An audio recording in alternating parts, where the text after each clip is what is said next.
Hello and welcome to our very first episode in the exciting world of stock investing. Whether you're looking to build wealth, save for retirement, or just curious about how the stock market works, you're in the right place.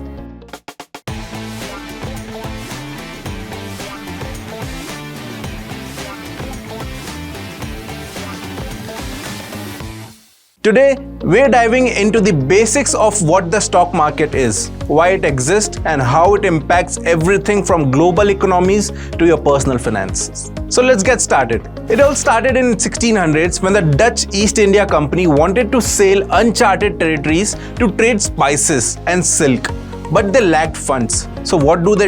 They turned to people like you and me, offering a piece of their company in exchange for some cash. This was one of the first ever public stock offering, setting the stage for the modern stock market.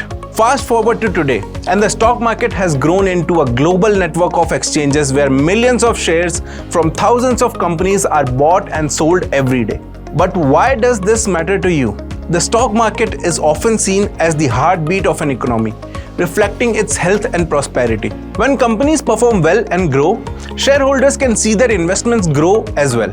Let's understand the mechanism behind the stock market through a story of Tom. Now, Tom doesn't have a job, but he cooks good pizzas. So, he opens a small pizza stall in Koramangala in Bangalore. Everyone loves Tom's pizza, and soon he had to hire more people to serve the customers coming for his pizza. He was making around 1 lakh per month with the pizza stall, and soon he thought of opening another similar stall on MG Road in Bangalore. But for that, he needed money to set up the stall. Tom borrowed money from his friends and family to open that stall, and now both the stalls were making profits. So he then thought of opening similar stalls in other cities too, like Mumbai, Delhi and Chennai. Now again, for that he will need money. This time he cannot go to his friends and family for such a large amount of money. So what he does is, he finds a wealthy person who likes his pizza and is ready to fund his stalls in the other cities. But in return, he wanted a share in profit. So Tom tells this wealthy person that you can have 10% of my profits for lifetime if you lend me 1 crore rupees. This person agrees to it and gives him money to set up the stall. What happened here is 10% shares of Tom's pizza business were valued at 1 crore, which means the overall business was worth 10 crore. Tom gave 10% shares of his company to raise funds, but Tom and his pizza business didn't stop there. After a few years, Tom wanted to set up many more pizza stalls throughout the country. For that, he needed a much bigger capital.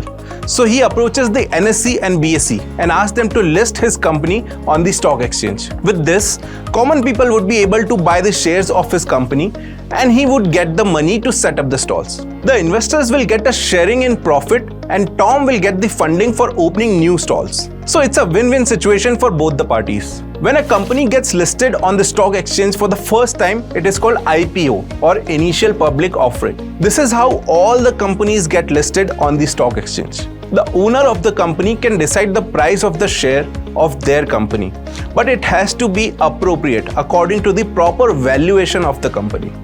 There are various methods to value a share and a company, but in general, to know the market value of the company, you can simply put the value of a single share and multiply it with the number of shares of that company. This will give you the market value of that company. Now, each company will have a market value. Based on this, a company is considered large, mid or small.